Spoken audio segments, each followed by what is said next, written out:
Hi hello everyone welcome to our channel spicy and pastry.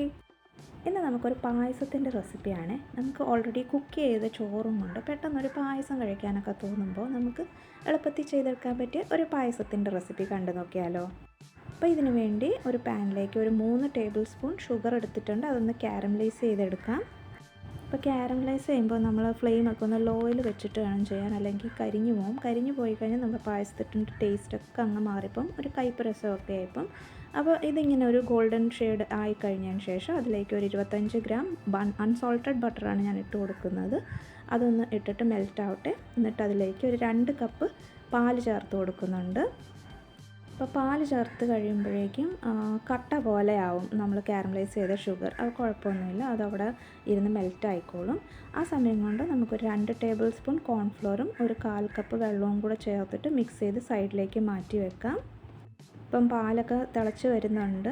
അപ്പോൾ നമുക്ക് ഇളക്കിയൊക്കെ കൊടുക്കുമ്പോൾ ആ കാരമലൈസ്ഡ് ഷുഗർ മെൽറ്റായി കിട്ടിക്കോളും. ഇനി ഇതിലേക്ക് 1/2 കപ്പ് കുക്ക് ചെയ്ത റൈസാണ് ചേർക്കുന്നത്. ഒരു 1/4 കപ്പ് പഞ്ചസാരയും കൂടെ ചേർത്ത് കൊടുത്തിട്ടുണ്ട്. ഇനി അത് അവിടെ ഇരുന്ന് മിൽക്കൊന്ന് റെഡ്യൂസ് ആവുന്നതിന് വരെ വെയിറ്റ് ചെയ്യാം. കുറച്ച് പാലൊക്കെ വറ്റിയതിന് ശേഷം അതിലേക്ക് കോൺഫ്ലോർ മിക്സ് ചേർത്ത് കൊടുക്കുന്നുണ്ട്. അപ്പോൾ ഇത് കുറുകാനൊന്ന് ഹെൽപ്പ് ചെയ്യും. അപ്പോൾ നന്നായിട്ടൊന്ന് മിക്സ് ചെയ്ത് കൊടുക്കുക, കട്ടകളൊന്നും ഇല്ലാണ്ടിരിക്കാൻ വേണ്ടി. ഇനി ഇതിലേക്ക് ഒരു 1/4 ടീസ്പൂൺ ഉപ്പും കൂടെ ചേർത്ത് കൊടുത്തിട്ടുണ്ട്. മധുരമൊക്കെ ഒന്ന് ബാലൻസ് ആയി കിട്ടും. ഇനി ഒരു ടീസ്പൂൺ നെയ്യ് എടുത്തിട്ടുണ്ട്. അതിലേക്ക് നമുക്ക് കാഷ്നട്ട്സും റൈസിൻസും കൂടെ റോസ്റ്റ് ചെയ്തെടുക്കാം.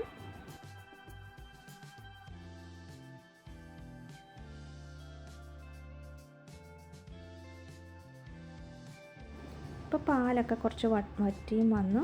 കോൺഫ്ലോറൊക്കെ ചേർത്തപ്പോൾ ഇച്ചിരി കുറുകിയും വന്നതിന് ശേഷം ഒരു 1/2 ടീസ്പൂൺ ഏലക്ക പൊടി ചേർത്ത് കൊടുത്തിട്ടുണ്ട്. പിന്നെ നമുക്ക് വറുത്ത് മാറ്റി വെച്ച് കാഷ്നട്ടും റൈസിൻസും കൂടെ ഇട്ട് കൊടുക്കാം.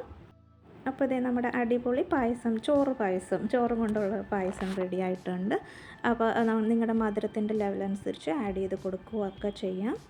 അപ്പോൾ കൺസിസ്റ്റൻസിയും നിങ്ങൾക്ക് മാറ്റങ്ങൾ വരുത്താവുന്നതാണ്. അപ്പോൾ താങ്ക് യു ഫോർ വാച്ചിങ്. ഇനി അടുത്ത നല്ലൊരു വീഡിയോ ആയിട്ട് വീണ്ടും കാണാം.